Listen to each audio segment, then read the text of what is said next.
Hello guys, स्वागत है आपका हमारे चैनल डीजी स्टार्स पे। यहाँ पे हम बात करते हैं साइंस से उससे जुड़ी बातें। आज हम पढ़ने जा रहे हैं अपना पहला चैप्टर 12th साइंस का, 12th फिजिक्स का पहला चैप्टर, जिसका हम आज छोटा सा टॉपिक लेने जा रहे हैं, electric charge and field with in notes with a detailed format. आइए हम इसके बारे में थोड़ा सा जानते हैं कि क्या होता है इलेक्ट्रिक चार्ज। तो first of all, electric charge एक क्यू और क्यू इस नाम से डिनोट करते हैं। ये एक मैटर की इंट्रिंसिक प्रॉपर्टी होती है जो इलेक्ट्रिक फोर्स को राइज करती है। किसी भी सब्सटेंस, मतलब कि कोई एक मैटर है, उसके अंदर कोई भी एक उसकी एक इंटरनल प्रॉपर्टी जो उसके अंदर फील्ड है, वो किसी भी ऑब्जेक्ट में उसको राइज करने का काम, उसके फोर्स को राइज करने का काम ही होता है इलेक्ट्रिक चार्ज का। इलेक्ट्रिक चार्ज एक इंडिपेंडेंट होती है फ्रेम ऑफ रेफरेंस से। इसको आप किसी भी फ्रेम से देख लो, शायद आप रिलेटिव रेफरेंस में देखो, जैसे कि वेलोसिटी, एक्सेलरेशन, जो रेफरेंस के अकॉर्डिंग बदल जाता है। पर इलेक्ट्रिक चार्ज एक ऐसी फिक्स्ड क्वांटिटी होती है जो उसके साथ नहीं बदलती फ्रेम ऑफ रेफरेंस में। इसको एसआई यूनिट में हम कूलम से जानते हैं। First of all, the main topic is it is an scalar quantity. SI unit इसका कूलम होता है और इलेक्ट्रिक चार्ज एक स्केलर क्वांटिटी होती है। ये पॉइंट बहुत इंपॉर्टेंट रहेगा।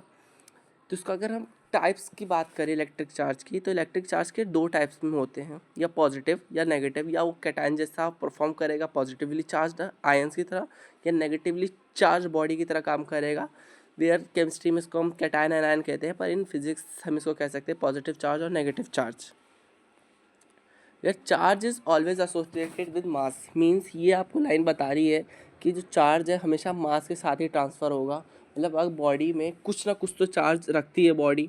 यार, एक ऑर्बिट कोई भी हम चार्ज को, क्यू चार्ज है किसी बॉडी का, अगर दूसरे पे हम ट्रांसमिट करेंगे तो उसके साथ उसका पॉइंट मास, मतलब 0 पॉइंट से भी कुछ भी मास हो, पर उसका कुछ मास तो हमेशा ट्रांसफ़र होगा। जैसे इलेक्ट्रॉन में बोलो 1.6 इंटू 10⁻⁻24 kgs में उनमें कुछ इतना अमाउंट ऑफ मास तो ट्रांसफ़र हो ही रहा है, तो इसलिए एसोसिएटेड विद मास रहते हैं। इसमें बता रहा है अगला टॉपिक कि like charges will repel each other. Like charges जितने होते हैं वो एक दूसरे को रिपेल करते हैं, फिर अनलाइक चार्जेस जितने होते हैं वो अट्रैक्ट करते हैं। मतलब पॉजिटिव और नेगेटिव के बीच में एक अट्रैक्शन होता है, वेयर पॉजिटिव और पॉजिटिव के बीच में रिपल्शन, नेगेटिव के बीच में also repulsion. Charge at rest only produce an electric field. ये बहुत ही इंपॉर्टेंट टॉपिक है कि चार्ज कभी भी मोशन के अंदर इलेक्ट्रिक फील्ड को प्रोड्यूस ही नहीं करता। जब तक उसकी स्टेट स्टैटिक ना हो जाए तब तक वो इलेक्ट्रिक फील्ड को प्रोड्यूस ही नहीं करता। The charge is a property associated with each with matter. ये एक ऐसी प्रॉपर्टी होती है चार्ज जो हमेशा मैटर के साथ एसोसिएटेड रहती है, उसी के साथ ही वर्क करती है। Will produce experience of electric. एक चार्ज, दो चार्ज के बीच में एक अगर हम ऐसा यूनिट सिंपल चार्ज मान, यूनिट चार्ज मान लें, उसके बगल में कुछ इलेक्ट्रिक फील्ड होगी। वो इलेक्ट्रिक फील्ड एक इलेक्ट्रिक इफेक्ट का एक्सपीरियंस करती है, और इसी इलेक्ट्रिक फील्ड के इफेक्ट पे जो चार्ज के कारण जो इफेक्ट पड़ता है उसी को हम इलेक्ट्रोस्टैटिक कहते हैं। इलेक्ट्रोस्टैटिक इसलिए कि स्टैटिक मीन्स होता है रेस्ट, वेयर इलेक्ट्रो मीन्स होता है चार्ज का फाउंडेशन है उसका। इसका डायमेंशन फार्मूला देखेंगे तो इसको हम लिख सकते हैं m0 L0 T1, यार A1 एम्पियर करता है, T1 टाइम L0 आप जानते ही होंगे। दी वर्ड इलेक्ट्रिसिटी, ये पहला वर्ड है जो ग्रीक से आया था, जिसको कहते हैं इलेक्ट्रॉन। इलेक्ट्रॉन सी वाला इलेक्ट्रॉन नहीं, के वाला इलेक्ट्रॉन, ELEC के वाला, विच मीन्स एम्पर। एम्बर मतलब कि एक एक्साइट करने वाला कोई ऑब्जेक्ट हो। ये एक ऑब्जर्वेशन है कि स्टैटिक इलेक्ट्रिक चार्ज जनरेट करती है बाय रबिंग एम्बर। किसी मटेरियल को रब करने से जो चार्ज उत्पन्न होता है उसी को हम इलेक्ट्रिक चार्ज कहते हैं। इसी से हमारे चार्ज की पहली बार डिस्कवरी हुई थी। अब इसी साथ चलते हैं हम कंजर्वेशन ऑफ चार्जेस। तो charges can neither be created और nor be destroyed but only be transferred. ये सही है क्योंकि चार्ज अपने आसपास ही बहुत ही स्मॉल क्वांटिटी होती है। एक अगर हम टेम्परेचर या इलेक्ट्रिसिटी की बात करें तो इलेक्ट्रिसिटी की सबसे मिनिमम क्वांटिटी होती है जो आगे डिस्ट्रीब्यूट या काट नहीं सकती। जैसे कि मास की बात करें तो उसमें हम ग्राम या केजी मान लेते हैं, वो लिमिट होती है, उससे हम नीचे नहीं जा सकते। टाइम्स में सेकंड से नीचे नहीं जाते। वो बात अलग है कि माइक्रो सेकंड्स में, नैनो सेकंड्स में हम चलते हैं, पर एक वो लिमिट होती है कि वो इससे ज़्यादा फर्दर डिवाइड नहीं होता, इसलिए इसे यूनिट मान लेते हैं जो कभी डिवाइड नहीं हो सकता। इसी के साथ चलते हैं हम टोटल चार्ज। ये बात है कि टोटल चार्ज जो होता है आइसोलेटेड सिस्टम में हमेशा कंजर्व रहता है। मतलब कि आपको Q1 Q2 Q3 जितने भी चार्जेस को आप ऐड कर लो, उसका इक्वली प्रोडक्ट रहेगा, अपोजिट में इक्वली रहेगा। इसके लिए हमने एक एग्जांपल दिया, जैसे कि आप देख सकते हैं 1 कूलम, 3 कूलम, 2 कूलम चार्ज है एक बॉडी के अंदर। उस बॉडी को हमने शेक किया, शेक करने के बाद आप देख रहे हैं कि एक में 1 - 1 कूलम 4 कूलम, दूसरे में क्यू, इसमें क्यू फाइंड करने को आ जाता है। तो सिंपल दोनों को रिलेशन में रख सकते हैं, Q1 की वैल्यू सब डाल देंगे, आंसर आ जाएगा। ये एक मेन टॉपिक है कि charge always come with mass, इसको हमने पढ़ा था। अब इसमें जानते हैं कि चार्ज और मास में आखिर डिफरेंस ही क्या होता है। तो फर्स्ट ऑफ ऑल मास एक हमेशा पॉजिटिव होता है। मास को हम देखते हैं 5+ kg होता है, 4 kg, 3 kg, 2 kg, 1 kg, कितना भी हो kg रहेगा। वो ये नहीं पढ़ते कि हम लोग -2 kg है, -3 kg। तो ये हमेशा एक पॉजिटिव क्वांटिटी रहती है, कभी भी नेगेटिव नहीं होती। जो चार्ज होता है वो तो पॉजिटिव देखते हैं, +Q, -Q, -4 कूलम, 3 कूलम, ऐसे आते रहता है चार्ज। तो ये एक होती है। और जो देखते हैं मास, मास एक डिपेंडेंट क्वांटिटी होती है। अगर वेलोसिटी पे है ऑब्जेक्ट तो उसका मास होगा ही होगा। अगर पर ये हमेशा वैलिड होता है तब के लिए जब मास से बॉडी बहुत ज़्यादा फास्ट हो। ये वैलिड तब होगा जब 10⁸ में बॉडी की मूवमेंट हो, मतलब कि बॉडी ऑलमोस्ट लाइट की स्पीड में आ जाती है, तभी ये वैलिड हो जाता है। नॉर्मल ह्यूमन लाइफ में ये वैलिड नहीं होता। पर ये भी एक पॉइंट है। वेयर देखते हैं हम coverage. Charge is independent of speed, इसको स्पीड से डिपेंडेंट नहीं करता कि बॉडी ऑलरेडी लाइट की स्पीड से डिपेंडेंट, लाइट की स्पीड से चलती है, तो इस पर कोई फ़र्क नहीं पड़ता। चार्ज की स्पीड ही इतनी होती है, लाइट की ऑलमोस्ट अप्रॉक्स भी होती है। अब इसके अगर हम क्वांटिटी या यूनिट्स की बात कर ले चार्ज की, तो हम लोग देखते हैं इनसे मिली कुलम मतलब -3, 10⁻³ माइक्रो मतलब 10⁻⁶, नैनो मतलब -9 पिको मतलब -16, से आप आगे बढ़ा सकते हैं। फिर आता है 1 कूलम। अगर 1 कूलम आ गया तो 1 कूलम की आखिर वैल्यू क्या होती है? तो 1 कूलम की वैल्यू होती है 3 × 10⁹ ESU। ESU में ज़्यादा है इलेक्ट्रोस्टैटिक यूनिट, जिसको हम CGS यूनिट कहते हैं। इलेक्ट्रिक चार्ज की CGS यूनिट को ही कहते हैं इलेक्ट्रोस्टैटिक यूनिट, जिसकी पावर होती है 1 कूलम के लिए 3 × 10⁹ ESU। Conservation of lights and is not approved but experimentally found.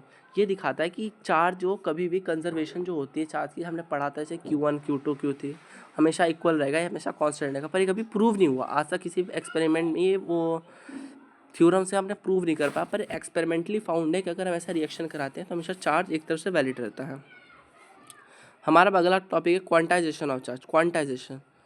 Quantization एक इंपॉर्टेंट टॉपिक है इसी चैप्टर का, जो बताता है चार्ज और इंटीग्रल मल्टीपल बताता है। चार्ज के इंटीग्रल मल्टीपल्स को ही हम कहते हैं क्वांटाइजेशन, एक तरह से कहते हैं। Smallest charge that can exist independently is charge on 1 electron. Fundamental charge जिसे हम कहते हैं। Charge is always exist in integral multiple of fundamental charge, मतलब कि कोई फंडामेंटल चार्ज का इंटीग्रल मल्टीपल, मतलब कि कोई इंटीजर है उसको आप वो कर दो, इंडेफिनाइट कर दो, मतलब कि आपको उसका इंटीजर कर दो या इंटीग्रेशन कर दो, उसी का इंटीग्रेशन का ही मल्टीपल होता है हमेशा ये फंडामेंटल। क्वांटाइजेशन चार्ज हमें इसी के बारे में बताता है। क्वांटाइजेशन चार्ज हमें जो वैल्यू बताता है वो हमेशा एक फिक्स अमाउंट रहती है। ये कभी भी ऐसे अमाउंट में नहीं हो सकता कि आप किसी को चार्ज दे रहे हो तो 1 कूलम हो सकता है, 2 कूलम हो सकता है, 3 कूलम हो सकता है। ये नहीं हो सकता कि आप 2.5 कूलम दे दो, 2.4 कूलम दे दो, 2.3 कूलम दे, ऐसे नहीं दे सकते। तो उसका एक फिक्स्ड अमाउंट होगा, उसी में ये वैलिड करेगा। इसके लिए एक फॉर्मूला होता है Q, जैसे कि आप जानते हैं चार्ज इक्वल्स टू करते हैं प्लस माइनस कुछ भी हो सकता है, N की पावर E। N E होता है, फिर E होता है चार्ज ऑन इलेक्ट्रॉन। एक इलेक्ट्रॉन कितना चार्ज हो वहाँ दिया रहता है, गिवन होता था। चार्ज भी आपको गिवन रहता है, आप उसकी वैल्यू निकाल सकते हैं। 1 कूलम में 3 × 10⁹ में से डाल के आ जाएगा। फिर N, अगर N कोई पॉइंट में आए या फ्रैक्शन में आए तो समझ लीजिए कि ये वैल्यू आपकी राइट नहीं है, तो ये क्वांटाइजेशन चार्ज को सपोर्ट नहीं करती। फिर आते हैं हम ways of charge. Charge transfer होता है तो उसके कितने वेज होते हैं। पहला, जब चार्जिंग हम करते हैं किसी मटेरियल को तो पहला होता है डायरेक्ट कांटेक्ट। अगर डायरेक्ट कांटेक्ट में बॉडी है तो चार्जिंग बाय कंडक्शन हो जाती है। बॉडी, अगर दो बॉडी को हम टच में रख लें तो बॉडी ऑलरेडी, जैसे कि एक बॉडी ये है, उसी को टच में रखूँ, अगर इधर के बीच में गैप ना हो, ये टच में हो, तो बॉडी डायरेक्ट ट्रांसमिट हो जाएगा। इसका चार्ज अगर इधर पॉजिटिव है, इधर नेगेटिव है, तो चार्ज में ट्रांसमीटर हो जाएगा। तो चार्ज बहुत तरफ ट्रांसफ़र होता रहता है, इक्वल अमाउंट होता है इस चार्ज का।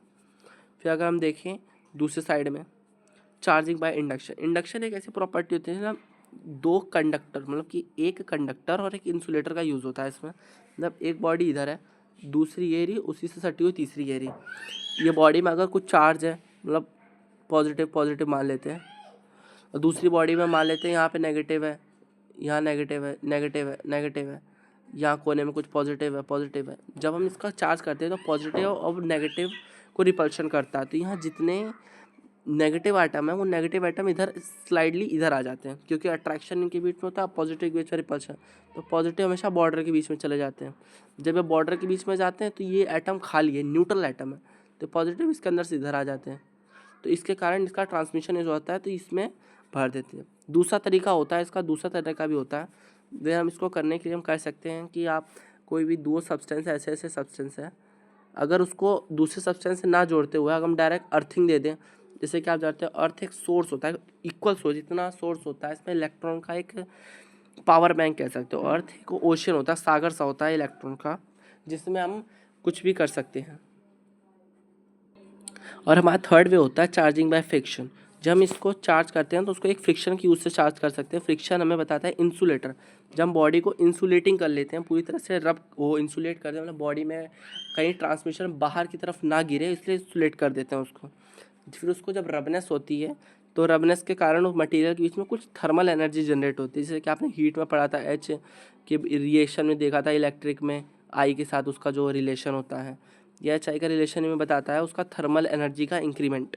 जब थर्मल एनर्जी इंक्रीमेंट होती है तो आउटर शेल के जो इलेक्ट्रॉन होता है, जैसे कि आपने देखा था फोटोन आते हैं, इलेक्ट्रॉन एक्साइट होते हैं, अपना शेल रिमूव करते हैं, तो इनके कारण आयोनाइजेशन एनर्जी जनरेट हो जाती है बॉडी के अंदर। उसके कारण इलेक्ट्रॉन्स होते हैं रिमूव हो जाते हैं और ट्रांसफर हो जाते हैं इलेक्ट्रोनेगेटिव मटेरियल्स में। वो इलेक्ट्रोनेगेटिव मटेरियल्स वो होते हैं जो इलेक्ट्रॉन्स को कैप्चर कर लेते हैं, और इलेक्ट्रोपॉजिटिव वो होते हैं जिसके से इलेक्ट्रॉन चले जाते हैं, जो पार्शियली पॉजिटिव चार्ज पा लेते हैं वो पार्शियली नेगेटिव चार्ज पा लेते हैं। इतनी थी हमारी छोटी सी view of electric charges, where आगे हम कूलम्स लॉ और उसके वेक्टर फॉर्म्स में बात करेंगे। प्लीज़ अपने चैनल को सब्सक्राइब कर दें। Thank you.